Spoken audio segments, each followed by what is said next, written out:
Welcome everyone. Welcome to the Curry Stew. I am Richard DeCimo. He is DJ Big Daddy, and we are here to discuss everything that's going on in the chutney industry right now. This is episode 8.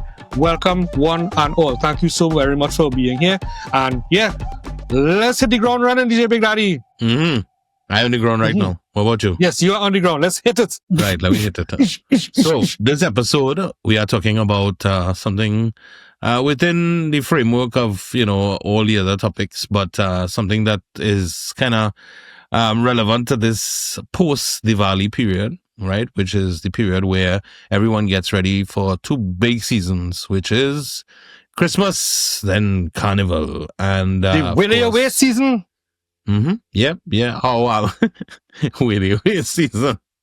Yeah, and what people, in terms of, when I say people, in terms of the artists, people within the industry, how they prepare for the two seasons ahead, in terms of music, releases, their marketing, their promotions, that kind of thing. So we're going to basically dive into that and give you a little brief synopsis as to how they prepare. Yeah, and as a person who works on radio, you'll be able to share what you receive at the radio station and what you notice works, what might seem appealing, what seems good, what's not so good, what what you might need to reassess and reevaluate when you're sending releases to radio stations, or even by extension, let's say if you put in stuff online, there's a couple things that we could probably help you with. Yeah. Right. Yep. Definitely. I feel so. Right. So tell me, DJ Big Dan, what is one thing that you see when it comes to releases? Let's start off with the radio station aspect first. Right. So that we don't mix up everything and say, oh, they tell me to do this and they tell me to do that and they suggest this. Right. So let's say from a radio perspective, and I mean, we've obviously discussed this before, but what are some of the things that are concerning to you as a person that receives music at a radio station, that artists or their producers or whoever submits the music? Or you could probably start with this point. Sometimes they don't even submit the music and they expect it to play on radio. Let's start there. Well, we are getting a lot of songs, more songs, I should say, via email and other sources in terms of releases and, people requesting their release to be an official release with interview and everything. That's really great. It has kind of increased somewhat over the years, but the percentage of people that don't send in their songs, it's still a significant percentage where, you would get calls, you didn't get my song? You ain't playing my song? Some people will say, well, I didn't really care for an interview, but how you ain't get my song? How you ain't playing my song? Right. Well, we didn't get it. You didn't who's supposed to send it? Exactly. You understand? Who was supposed to send it? The producer send it, the writer send it, whoever's in your team, maybe you have a marketing team, nobody sent the song. So how would we know that the song is actually out there if it, it's not being given to us in any official way? I mean, sometimes people will say, well, I hear a new song. All I have it. And then we would be like, what song? I don't know. We didn't, it's by so and so. No, we didn't get that song. We don't have that song. And then when sometimes you'll even release a video and then you'll be like, okay, well, everybody's supposed to see the video, right? So everybody's supposed to have a song, and somehow the radio stations and DJs supposed to just get it. Yeah, exactly. So you didn't see the video? You don't have a tune? Did you send the actual track, the audio track to us? I don't think so. Not really. Okay, well then how are we supposed to play the audio track? Just open up YouTube and just play a video? You think that's how it is done? It's not done that way. You know what I mean? YouTube quality is of a certain quality. Sometimes people, don't put the best quality on YouTube for many reasons. And then again, we are not VJs that somehow transform into DJs that we're just looking for a set of videos to play. It don't work that way. It just don't work that way. So, I mean, yeah, first and foremost, send your track. Whatever it is, send your track. Whereas, I mean, we really shouldn't be getting it via WhatsApp, but at least let us know that you have a track so that we could say, all right, email the track, do it like this, send it like that. We want the instrumental, that kind of thing. So wait, you actually get music via WhatsApp? So you'll be like, we wake up in the morning, wipe out the yampy.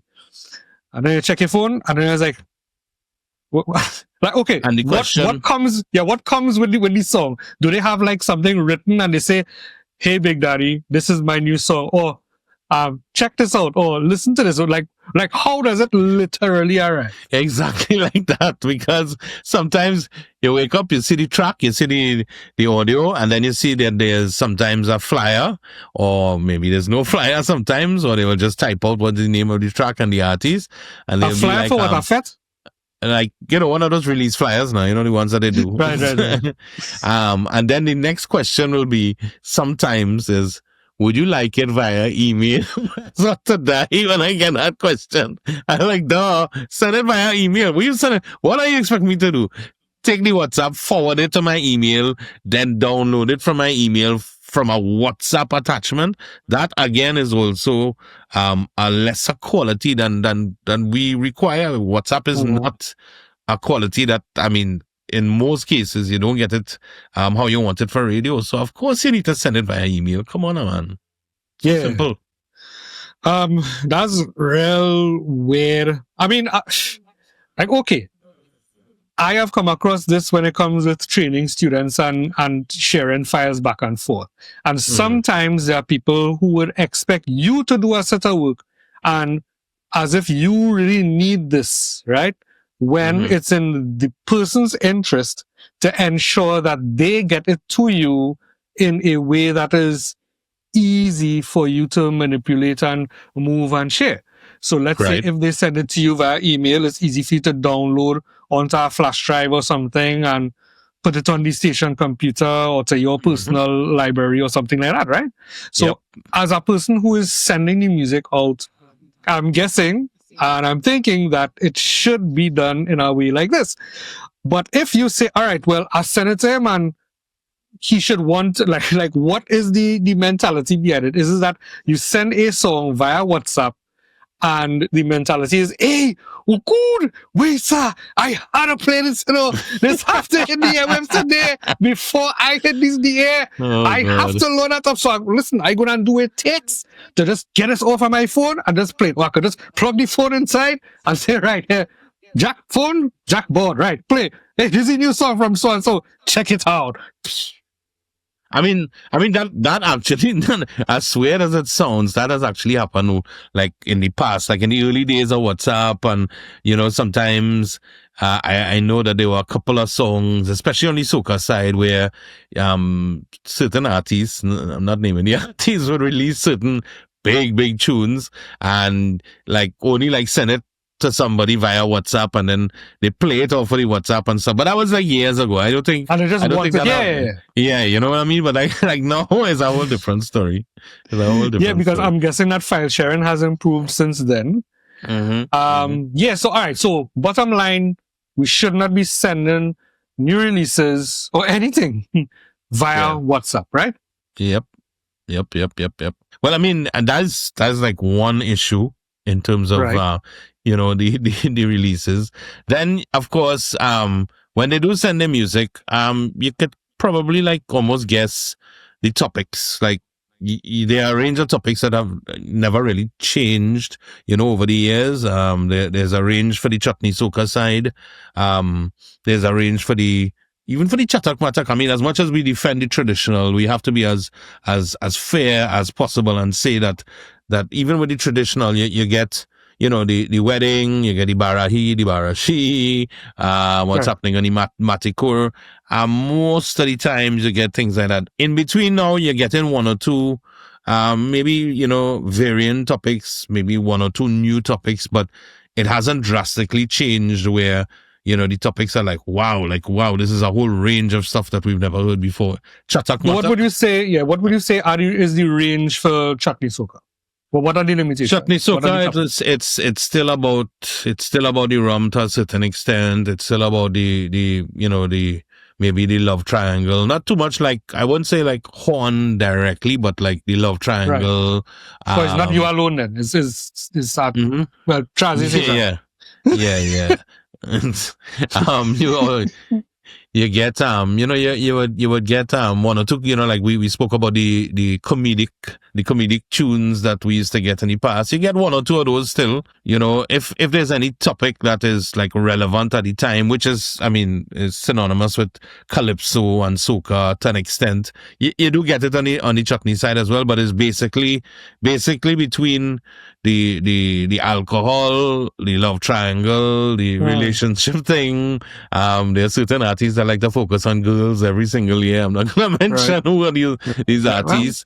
So it's the topics don't change. And even if the topics, some people might say, well, it's difficult to change the topics. This is what we are singing about, whatever. But we also have told you in the past that, if you're singing something, try and approach it from a different angle. So it sounds different. It sounds like something fresh, not just the same attack, same angle of attack, if you know what I mean. So the topics really haven't really changed over the years. All right. Well, sure. Okay, I'm not going off topic a little bit, but then are we expecting too much from chutney music? When I say that, it's that, okay, we have just, read and spelt out the limitation of the topics that are being sung about and the way that it's done in chutney music. And let's say Chatak Matak, do we really expect a Chatak Matak to hit the Billboard chart? Not really. I don't know, right? Not really, but you never can tell. You never know, right? Because you don't want to say that, okay, this can't do that. Because especially as of late, I am a firm believer that anything is possible.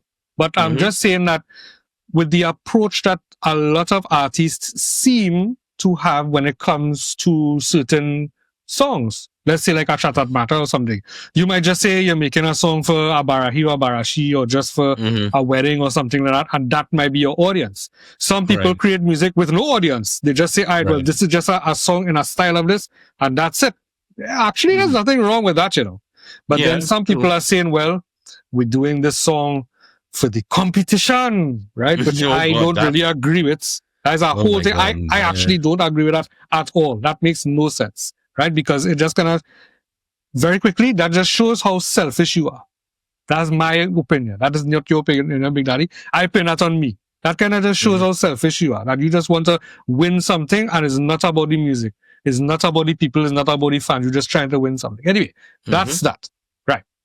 Then there are some people who will just release music and say, all right, well, it have a Bollywood melody in it, so people supposed to like it. That, again, makes no sense. How come they like the Bollywood melody? Because somebody went and took the time to make it, right? What are you taking the time to make? So, right. So, what is all they're really doing? And then, back to the topic now. How are we supposed to promote these things? Because let's say if a song is sent to me and say, hey, check this out. And I check it out now. Am I going to be inspired to say I'm going to share this with my friends or other people that I know in the industry, or with somebody who I know that could remix it or probably mix and master the song better?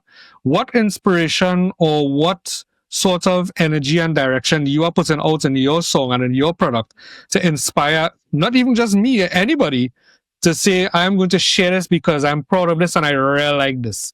Because you have to understand, as artists and producers, you should be confident and proud of what you put out because it's your creation. Right? Yeah. We're not going back down there. So it's your creation. But don't expect us to care about it as much as you would, right? You just need to care how we are going to share it. Because let's say, yes, we're the world of social media. Let's say I'm posting something about what I'm doing. Let's say if it's a Ableton class or a Resolume class or a visuals class that I'm teaching. I might just record something on my screen or something that I'm doing, and I'll choose to put a song on it.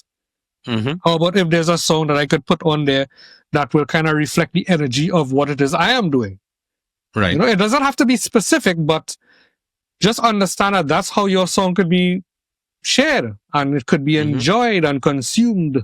So those are things to consider. Yeah, most definitely. And the thing is, with as you touched on the Bollywood music, it may be, still very prevalent, where that influences a lot of the chutney soca, in that particular subcategory of Bolini. I think though that, we can safely say that some of the artists, it's not at the point where everybody is noticing it, but some of the artists now, especially the younger ones, are realizing that, there was a time and place for it. It was, A time and place for what? The Bolini, yeah. Okay. When I say people realize it now. yeah, they're kind of realizing it now. It exploded at a certain point in time. It was all over the place. It's still somewhat prevalent, but not as much as before. And a lot of the artists, especially the young ones, are saying, we really don't have to follow the other artists who's kind of set the trend. Let's see if we could, a lot of them are talking to me and telling me, let's see if we could try an original. Let's see if we could at least put out one original. If we're doing two or three tracks, let's see if one of them could be original. Let's see if we could do something a little different. Let's try and change it a little bit. Let's try and put some original lyrics that weren't there before. Let's not go after the melody thing again.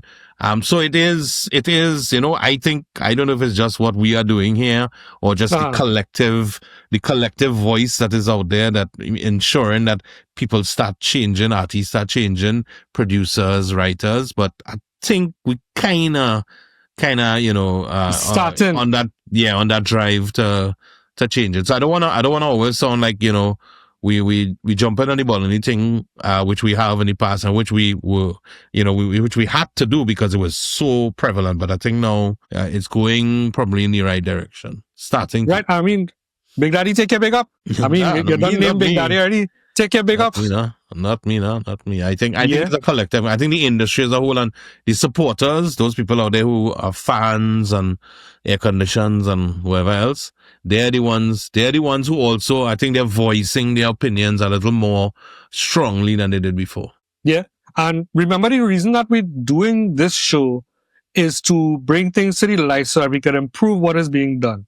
So whether it be something that is, really not so favorable or something that is really cool that we want to, hammer into that direction a little more, and that's what we want to do. So if we raise an issue that is, just that, an issue or a problem that we're seeing in the industry that we need to do something about, I don't see how that could be framed or classified as bad talking something. And people who are saying stuff like that, you clearly don't know what you say, right? Just know that you have two sober individuals here who are very sure about what we are saying because we have been in the industry for more than 20 years. We know almost all the artists. At least I know several artists. Big Daddy, you'll probably know everybody. But we know the artists. We kind of know the mentalities. We know some of the work that they've been doing and what they are doing. And we just want to share from knowing that perspective with you. And then we are also people who are also consuming the art form. So we are consuming it, but then we also live in a country where you have the chutney industry, you have the soca industry, which is a completely different thing, by the way. Soca and chutney is not the same thing. You could have chutney soca, but the soca industry is a different thing, right? Yep. Just understand that. If you don't know what that means, we'll get into that another episode, right? You have the local rock industry, right? Speaking of which, I was listening to a very popular rock podcast, a local rock podcast this week. And I heard them just play a song as just a song on the podcast to take a break. And I was like, whoa, this is so good. The person's voice was good. The music was excellent. The lyrics were good. And it had Trini style lyrics in it, how the person sang the song. And I was like, whoa. If at least 10% of the chutney industry took pattern after this, write your own songs, come up with your own melodies, just like everybody else is doing, then maybe we could have something that we could be proud about. Think about that for a moment. It's not that we're telling you and saying that is not bashing. That is showing you how you could improve on something. So let's say if you cook something, right? And it have too much salt in it. What we supposed to do? Say, well, It what would you do, right? nice, man. It is real nice, eh? Yeah. And then you just say, I feel I have high blood pressure. I can't sleep tonight. So, right? So let's say you go by a person selling doubles like I did today, right? Yeah. So this morning I said, right, what sauces you have? Because it's a doubles van that I don't usually go to, but I go to only sometimes when another one isn't there, right? Right. So the other one wasn't there. So I went by these people and I said, hey, what sauces you have? Because I honestly can't remember what sauces they had. So the lady in the van, she stopped for 2 seconds and she's like, we have chana. So I didn't say anything, right? I was like, did you say we have chana sauce and then we had the chana by itself? so yeah, we have this sauce. If you want, we can put some chana in it, right? So she said, you have chana, and then she paused. Because I don't know if she probably realized what she said, right? And then she's like, yeah, we have shadow benny, we have cucumber, we have pepper, we have sweet sauce, and we have roast pepper. So I was like, all right, yeah, well, give me this. Well. So I ordered my doubles. So let's just say if let's say put yourself in this position. If you realize that you don't like how the chana tastes, or you don't like how the sweet sauce tastes, or the cucumber tastes like apple, right? Yeah. If you realize that you feel as though there's something that you are not particularly fond of in this product, right? Yeah. And if you didn't realize, I'm just, paralleling this to music, right? So if you realize there's something that you don't really particularly enjoy, but there's something that could be done about it. Let's say if you go back another day and I say, hey, you cucumber, it tastes a little bit like apple or something like that, or maybe it was a little like you had the cucumber there like 2 days or something now, that is not bashing the person, that is informing them on their product. So that they could improve. Because I don't think it's anybody's mentality, I could be wrong, that you just are hell-bent on making somebody, if you have to tell them something about their product, that you have to make them feel bad about it. And you're going to ridicule them. And why you're so dotish? And you're supposed to know better. Right? I don't think most people are like that. I'm sure that there are people like that, right? Because it's a thing where some people like to feel as though, this is not a Trinity thing, it is a everywhere thing. That people like to know that they have control over some people. Right? That is a thing. Right? There are some people like that. So let's just put that aside. If I go and I tell that person and say, hey, the chana have too much salt in it, right? Or maybe you should actually put some salt in it. Or maybe put a little seasoning in it or something like that. Because it just tastes bland. We need it to have a little more taste because again, matching it with music, because the environment that you are selling it in, because you are not the only doubles person in this area. There are like 5 other vans, right? So there are people who will taste doubles and they will know that, all right, this chana is properly seasoned and it's, cooked properly and the texture and the consistency and whatever is real, real nice. Right. It will be strange for you to just come left field now and have a different kind of chana and it's not so good and people don't really like it. Most people are not going to tell you. They're just not going to subscribe to what you are offering them anymore. Right? It's true. So so same thing with music. If people realize that the mentality and the approach to your music is just bland, don't care, that good enough, they go take that. Then, people are going to realize the people that don't like it, they're going to be like, well, I really like that now, so I don't want to either listen to them. Or sometimes they even may go as far as saying, well, it have too many of these type of people who share this sort of mentality, so I'm going to stay away from that. Right? I have to cut in just on that point. I have to say this before I forget it, right? Yeah. It's exactly the case when artists come to me with releases, and then they ask you their opinion. In the past, even, up to recently, many artists still say, well, they will still ask you, well, what do you think about the song? What do you think about the mix? What do you think about the production, the vocals?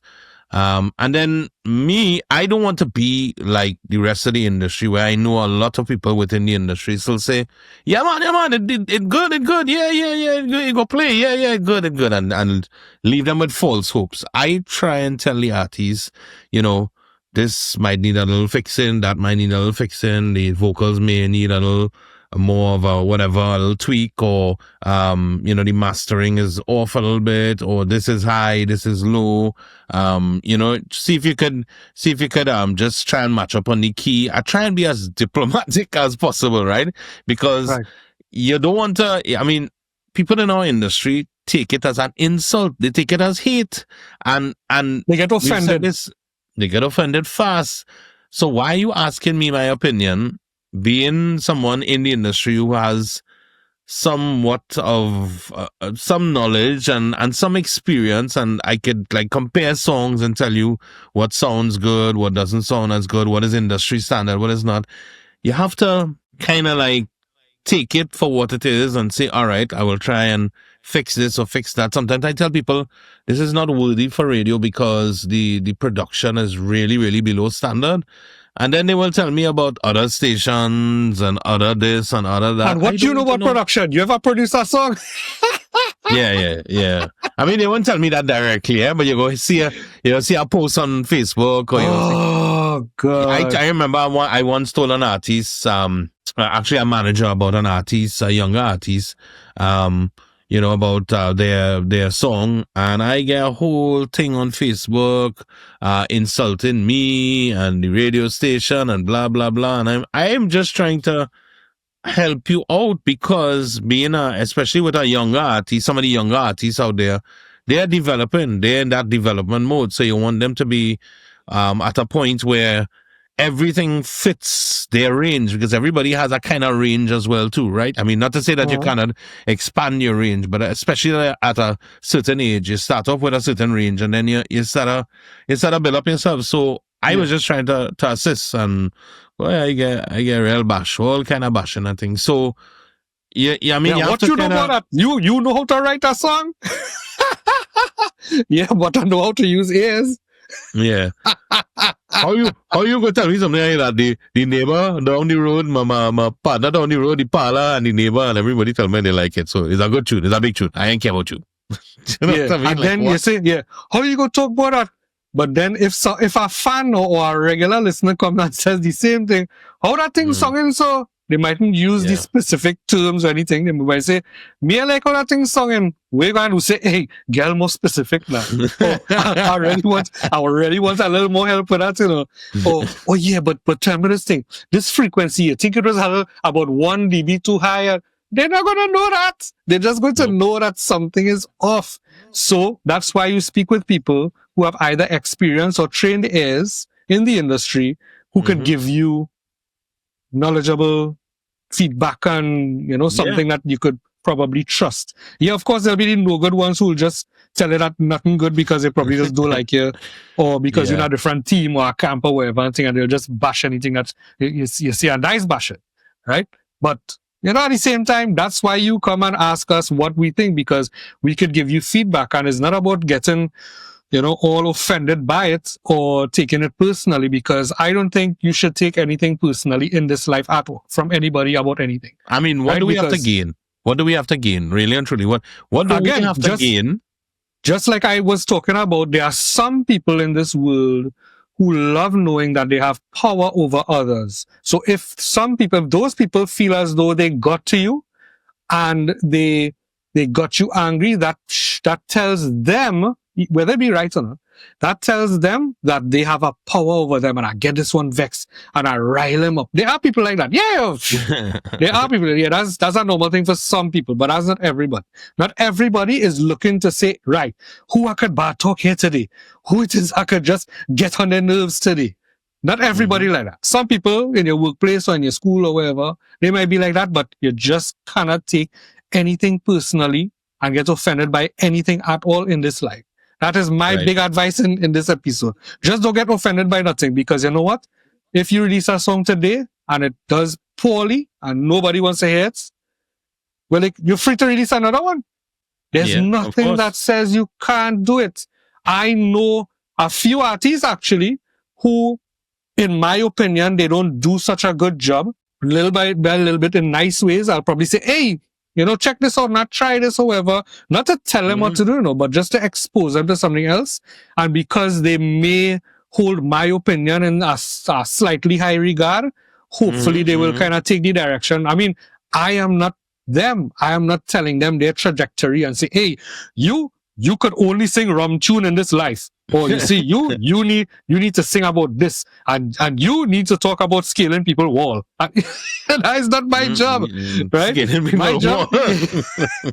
Yeah, you see mango on the next side, so you want to go and thief, right? So you study to scale people wall or fence or cross the river or wherever to get it. That it is not my job. It's just a little guidance. So even if somebody tells you something that probably you should look at or consider trying, and it doesn't work out, don't blame the other person. It's you tried, But the thing is that it does not stop there. You could go and do another one. You could always go and do another one. Just like, I mean, we could quote this name, like Kobe Bryant. Kobe Bryant said, listen, he said, I shoot in every shot like it has to be the best shot. And guess what? Not all of them just go in the hole, right?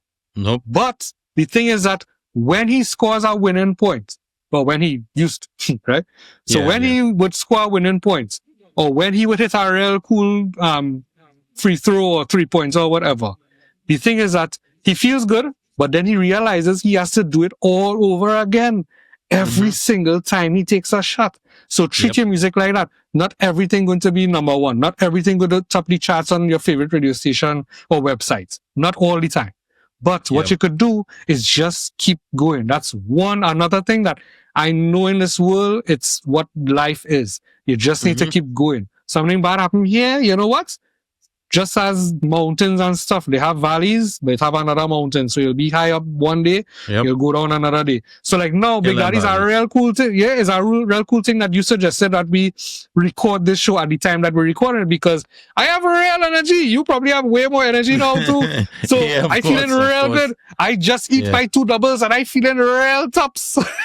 Understand? So China sauce in it or just China? It had China and it had China sauce in it. Double whammy. The only thing is, from what you are saying, right? I know, and you know, a lot of legendary artists, a lot of veteran artists, that would tell you, there's one in particular that I speak to a lot, and he would say, I have had so many songs over my decades in this industry, and not all would hit, and I come back again. Same thing you're saying. I try again and again and again until I get a hit, and then I may not get another hit for another year or two or something. I try, and then I might get a hit again. And if the veterans, if the legends could tell you that, and you being someone who probably now got in the industry a couple of years and you feeling a little despondent, a little down, I mean, we could understand to an extent that you're looking for that success and that glory as fast as possible, but start, you know what I mean? You have years to go, and you have lots of successes to attain in your life over the years. So again, what Richard is saying is totally on point. Yeah, I appreciate that. Because anybody will tell you that, yes, you could have a big hit, you could be successful in the industry. But then if you're looking at unrealistic, I mean, I've just said that, yes, nothing is impossible. But if you look at examples like, let's say, Kanye West or Jay-Z or some kind of thing, right? These people don't have to sing a note in their life anymore, right? Yeah, they could just be and just enjoy their money, because that is a whole different status there. Is it status or status? Whichever one, right? So that's a whole, right? Yeah. So they're on a whole different level, right? There are probably some chutney artists who I think don't even need to sing a new song anymore, right? There are some people who have such legendary tunes that they don't even need to sing a new song anymore. And some of them actually don't.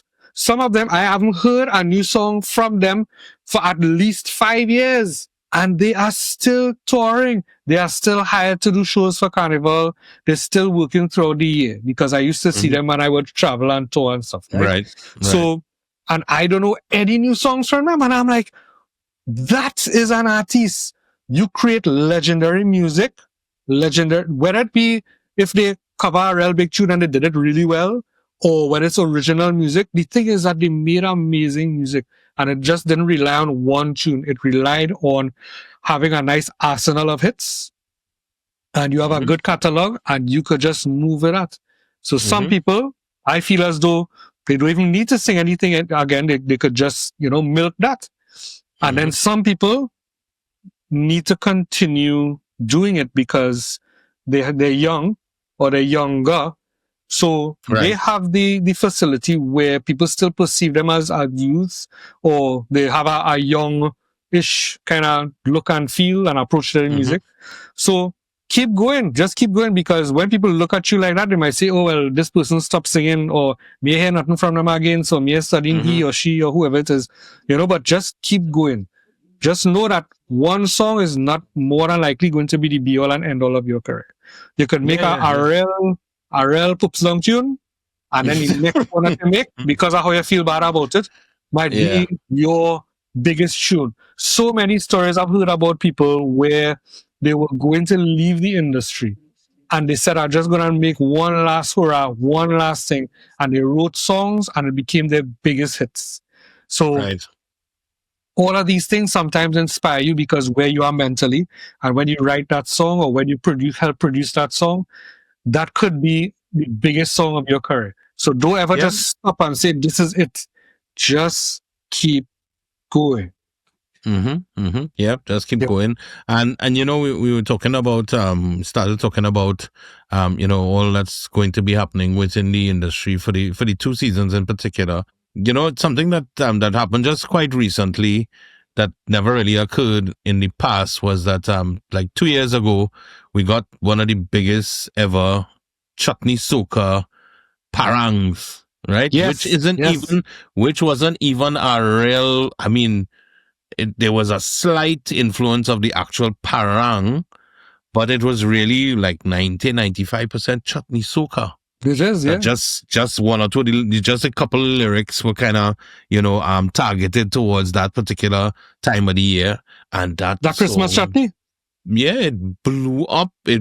And I'm wondering if the artists are not looking at it now as, actively looking at it as an actual season that they need to cater for, because that could be a nice subgenre. Just like you have chutney soca, you have traditional, you could have Christmas chutney. That is it.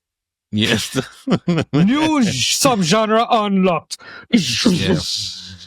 Yeah, but it's it's if they're actually looking at it from that perspective, because last year, it happened 2 years ago, this song sort of it filtered back into last year's Christmas, but are we now going to see more songs coming out? That is, we have to look out for that to see if that trend is going to take off. If people are, as you said, chutney Christmas song, as you said, right? Yeah. If that is going to, if it really happens, well, then people really starting to think out of the box, at least in the chutney soca industry. So because look at it, it already had. Well, it had the song Chinese Parang, right? Yeah. So I'm not seeing a subgenre of Chinese Parang songs, but you have a whole genre of the chutney industry that should be able to capitalize on this. And then you'll see, like, people could look at the simplest things about this of what you could get, right? You could get gigs, yes, but you could actually get sponsorships and endorsements. Big groceries or companies or electrical stores or something might want to sell their product and will want you to sing a jingle from your song for their business. So all of these things you could look at, even though for some people this may be like a small opportunity, it is still an opportunity. What else are you reaching for? At least you could have that. If you think as though it's below your standard, well, that is you. I'm seeing that as money in the bank. So if you could come out with a big tune, a big chutney Christmas tune, what we could really call the genre, boy, the subgenre. It could be parang chutney, chutney parang. Chutney parang? Well, I mean, from way back, people used to say chutney soca parang, right? They always had That's that. too long. They coined, yeah, but yeah, it is kind of too long, and it probably does. Chutney soca parang doesn't define that particular song that we were talking about. Because it's not really. It's not chutney it's not soca. really parang. It's not even really. Yeah. It's almost all chutney soca. Yeah, it's chutney parang. So let's say, okay, so the Christmas. So for Christmas, you'll have parang music, right? You don't have to say Christmas parang because well, why with these days with July and Christmas in July, you don't know. You might have to say it because you might have to say this is for Christmas in July and this is for Christmas in December. You know what I mean? Yeah, but you don't have a Christmas in July genre. Right? Yeah, you don't. So you could have the parang genre. And parang could be played either at the Christmas time, which is all now, and you have Christmas in July for some people. That's some people. I don't see it as the big bigger. thing. Again bigger, but it's still not there yet. But next thing you have chutney parang steam in July. Right. So listen to this, right? Tell me what you think about this. Whether it be a name of a person or let's say like a DJ name or the name of a song or something. Usually with names, people are usually easier to convince when the name has only 2 syllables. So if you say something like chutney soca parang, each word has 2 syllables, right? Chutney, soca, parang. But it's a lot. This word is, so if you say chutney parang, it kind of rolls off the tongue a little bit, you know? So if you say parang chutney, yeah, all right. In my view, again, I'm not saying this is what it's supposed to be. I'm just thinking that chutney parang, because you're going chutney parang. How about it just sounds good. How about chatrang? Hey, it's chatrang. I know. Leave it in the comments. Leave it in the comments. If you like this, leave it in the comments. Leave it in the comments if you like chatrang. That sounds like something else. Pani. It's pani, parang and chutney, pani. People might come up with really weird things. If you leave it up to them, how about we call it this? How about we call it that? No. And you know what? That's okay, you know. Just like with some people that they cannot pronounce people's names properly, a lot of the mature ones will say, listen, I don't care how you pronounce my name, you know. Once I know that it's me you're talking about. Yeah. Yeah, a lot of people say that now, yeah. You want the attention where it's deserved, right? If people say like my name, I pronounce it as Dissimo. You know how many Trinidadian people say Dissimo? Right? Hey, Dissimo. Right? That is just the sing-song thing coming out. That's the sing-song, right? So that's how we speak. So I don't tell anybody, hey, why is Dissimo? No, Dissimo. I don't go up to anybody and say that. Boy, it's just like me. People say Big Daddy. Yeah, exactly. It's exactly the same thing I'm going to say. Real people just come up to me and say, Big Daddy, how you going, Big Daddy? Right? The thing is, once you know that they're talking about you, once you know that they are addressing you, because when you try to force people into this little box and say, no, it's supposed to be this, that's a real turn off.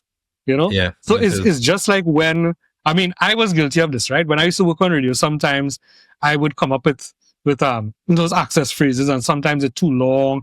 And if it's too long, we cut you off and thing. And then I realized afterwards, that's not really a good thing, you know, because you kind of just, you know, making people turn away when you could actually just bring them in closer. So like I stopped doing that. So I was like, well, see, you gotta grow, right? You gotta pay attention and grow, right? Of course. Same thing. Once you know that somebody's addressing you, just keep it so. It's fine. Instead of trying to, because if somebody's telling me, yeah, my name is DJ Dreamer, right? And they say, Dreamer, Hey, dreamer, right? Wherever, right? Once I know you are addressing me, instead of me saying, no, it's dreamer. Come now, man. Wow, you can't talk. We don't go to school. We just have mature. I mean, That makes no sense. I have to admit with grammar and thing, like when people doing interviews and when they're in their official capacity, it's important. I'm a stickler for that when certain things are applicable, and especially when I know that maybe some of the young people are locked on, the young impressionable kids, the very young kids who will hear certain things and hear a person start talking in standard English and all of a sudden they go to dialect and back to standard English, and I know they're trying to speak trying to speak standard English, but end up in the dialect. I know that sometimes it confuses some of the younger kids. So I kind of, from that aspect, yeah. But what you're saying, totally true. Totally so on point. You're speaking from the aspect of artists when they're doing interviews? Mm-hmm. Yeah. Right. Sometimes it's the start off real good, real on point, proper and everything, and then all of a sudden is Big Daddy, the Simon, then from that, it ends up into some kind of broco kind of English that nobody understands. So I don't know, but I mean, overall, I understand what you're saying in terms of people. Don't be too harsh on people when they are saying certain things in certain times. Yeah, and I could lend to that thought as well, because some people try so hard, but then it comes across, when you try too hard, it comes across as being fake. Not saying that you are, but you're trying to satisfy people beyond your means. And that's not something you really need to do. So let's say if I just talk in here, right? And I just talk in broken, just like this, how it is I talking here now, right? Yeah. You can still probably understand what it is I'm talking about because of the way that I'm saying it. So I think that is more important than someone knowing how to speak proper standard English than, saying, well, they're trying so hard to speak this proper standard English than being fake. Because once you seem fake, you could say whatever you want. You look and sound fake. And people are not going to like it, and they will be turned off from you. Well, I think what happens is actually they try, as you say, they try so hard to speak with the standard English, not fully, not having a full control over the standard English, and then they end up just reverting to the dialect, and then it just really sounds weird at that point in time, because you're trying real hard to say, to speak the Queen's English basically, and then it just goes haywire. So don't try, as I say, don't try so hard. If you want to speak in the dialect, go ahead, speak in the dialect. Just speak so that we could understand you. That's the main thing. Nobody's here to see if your grammar is correct. If it's wrong, we're definitely going to know, right? But the thing is that if you just speak as though as you normally speak, but in a way that people understand what you're saying, I think that's good enough. And people are going to identify, okay, this is who you really are. And people will like you for that. They may not even like your music, but just the way that you come across and the way that you bring about yourself, or say, yeah, well, boy, I was tying up the goat this morning, and this idea just come to me, right? And I say, right, what I tied is only when I tied him not so on the road, it come to me and I say, wait, sir, I could really talk about goat in the kitchen. Goat in the kitchen, goat in the... And that's the song, right? But the thing is that because they said it in a way that you could understand literally what they are saying, I think it's more important to do that than just force somebody into a thing where, oh yeah, this person don't know when to say this and was and were, and I think we should kind of get off of that right now. Yes, we all went to school. Whether you pay attention or not, or whether you learn the right things or not, or whether a lot of it is sometimes when you are in the environment where people are just speaking in a broken way. Okay, all right, fine, but you're just releasing a song. You're just speaking about your music and you want people to like it. So you should let people try to like you, more importantly. Yeah. Because no longer is it about what image people show from one song that they just put out. Now it's social media. So if I hear or see somebody on radio, on TV, or somewhere online releasing a song and I find that they're really interesting, I'm going directly to the socials. I want to see their YouTube page. I want to find out if they have more music like that, because I might find something that I probably want a pattern and a beat that I'm making to show some of my students. So if you make yourself, or you portray yourself in a way that you are a likable person, which I think is the main thing of an artist, you need to put yourself out in a way where people will like who it is they're talking to. You don't demand things from people. You are supposed to be able to be humble and supposed to be sharing your music. So when you share yourself, you share your journey, you share your music, you share your stories, that is how you're going to get people in. Not the other way around where, well, yeah, you tell me about you now. Let me see if I want you as a fan. Right? So, I mean, quickly, I want to jump on this because these days I find it real funny, right? Yeah. I've been hearing some radio announcers, and I heard it yesterday, but I can't remember the word, right? I think it was the word FIRST. And there was one sentence where I had to say that word twice in the same sentence. But they started off by saying first, and then they end the sentence by saying first. And I'm like, what? You mean there was a put on and then a put off? That was saying. So, listen, I could talk about this for a real long time, right? I'm not bashing anybody. I'm not saying that, you say that so whatever. I just find it real funny, right? Because in Trinidad, we learn the British standard of Trinidadian standard English, right? That's what we are taught in school, right? Yeah. However, because of the way that we are cultured, where we look at a lot of American television programming, American movies, that we have started to crunch the R sound and make it sound the way that people are trying to make it sound, right? So if you travel a lot or you have exposure to a lot of American television or videos that you look on YouTube or Facebook, sometimes you can say, all right, well, children will copy this thing and they will start mimicking it. So when I would take my kids to school, I'd hear one or two of the kids having like an American accent. And I'm like, how come they get that? Then I realized, oh, wait, is the videos that they're looking at, right? Yeah. So, all right, I could understand that now. But then you grow up now and you become a big person, an adult, and you speaking on radio and you saying, and first, first. I'm like, what is this? So whether you have been cultured in an American way, okay, but here what you're sounding, you're coming across fake.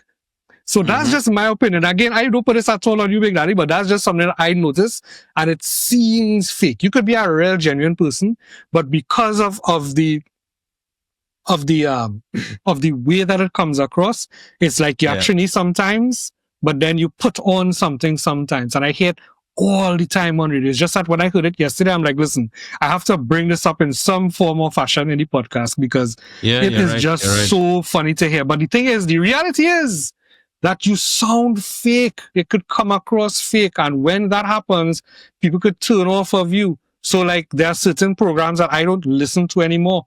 Like my kids say, listen, Dad, I really don't want to listen to this show anymore. It makes no sense. These people just talking about things that are not good. And I'm like, well, if a child could determine that, well, Brads, I'm going to listen to that child. Because I don't want to influence their little minds or slightly older minds in a way where this is acceptable and this is good enough. Because you know what? You're going to go in other places and feel as though that's fine when it's not. And then if I expect you or you expect yourself to work in a professional environment and, be a person that is understood and liked and appreciated, and you are just showing people that you are fake, well, all right. Just know for those people that people see you and they hear you, eh? Just know that. True. There are people out here that see you and hear you. Yeah. And don't feel no how, but I will be laughing. Yeah, it's true. Yeah, it's very, very true. I heard it first, Oh, what did you come in the race? You came in third. Well, again, that's just me. There's some There's some radio announcers, strangely enough, right? Some radio announcers, when they do an ad, it's turn on, right? Yes. When they're speaking to you directly, face to face, it's turn off. It's off. Yeah. Then there are some of them when they're liming with, and when I say turn off, just basic It's switched off. regular English. Yeah, but Yeah. like basic regular English. And then there's some of them when liming with certain people or in a certain clique or crew is real hardcore Trini, like from basic English to like real hardcore. You know what I mean? Like in terms of like not only the words, the choice of words and certain other things. And you wonder if these people are not just they have split personality from the language aspect, but if it's trying personality, you know, quadruple personality, because you have so many different ways that they would interact with different people. You're like wondering, like, I mean, seriously. Because you want to know, they'll tell you, well, I had to go to the bank this morning. and don't get tired, right? Don't get tired. It's artists too. People within the music industry outside of the announcing world, the artists and some writers and producers and stuff, they have that same problem too. They go to the bank. They go to the bank. I want to know. All right, listen, prove me wrong, right? Not that I'm challenging or anything, but I didn't grow up in a school system where teachers were teaching you how to talk like that. No, you go to the bank. BANK, bank.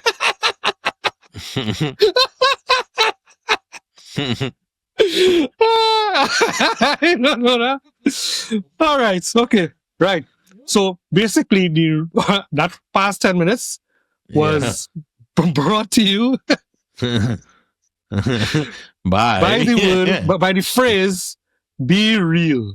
Right? Don't be fake. Don't be anybody else. You could only be you. Because you know what? There's only one you. So just be real and be yourself and be confident in whatever that is. Yeah. Mm-hmm. Yeah. Right. So, guys are there? Cool. We good? Yeah, I feel so. I feel we at least, you know, for the initial part of what's going to be coming out soon, cover what will be happening, what topics will be coming out from the artists, you know, the subgenres, all the subgenres of the chutney, you know, the chutney soca, the bolani, the chatak matak. You spoke about the competition, which is so true in terms of, you know, maybe a huge chunk of that artist database, so to speak. A huge chunk will tell you that they only singing or only releasing a song because of of competitions, and if it wasn't for the competitions, they wouldn't release anything. So yes, you're very much on point with that as well. And I understand that we have a few more from certain people who are talking to me. We have a couple more big chutney soca events this year as opposed to what we had last year and the year before. You know, maybe from 2 or 3 events, we're going to maybe 4 or 5 big events. So maybe that might also influence. Who knows, if people get wind or get word of it early enough, that might influence them to do more music. So let's see how it shapes up. Maybe we could do a follow up to this when the thing really starts. You know, when everything is really in motion. Maybe we could do a follow up. Yeah, and I'm telling you, just like in the soca side, where there's basically almost, I mean, there is a competition, but hardly anybody really running for it. If you're a chutney artist or chutney soca artist, just know that you do not need to drive your art by a competition, because art is not supposed to be intended for competition. You could win something and be recognized that there's nothing wrong with that. But to say that you're making a song to compete with, then the competition is supposed to say, right, well, it should be, let's just counter a thing where you say, right, this is a nation building chutney competition. Okay, great. That means that you tailor all your music for that. Okay, great. And let's say the grand prize is a 20-pound pan of Frico powdered milk. Right? Okay, great. But yeah, the music is not a competition. Let's make it about the music and for what fans would like. Let me do that now. right? The prize is Chana for your sauce. The prize is sauce with salt for your channer. And when you get that money, you take it to the bank. Hey, you know, I'm going to so Big Daddy dies it for the show. We done? Right. Okay. Because I have to go to the bank.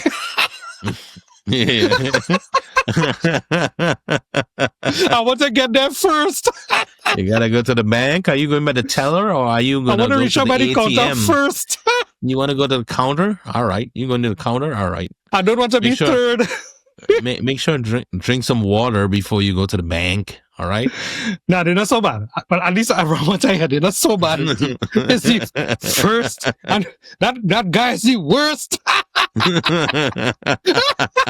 All right, DJ Big Daddy. All right. We shall link up soon.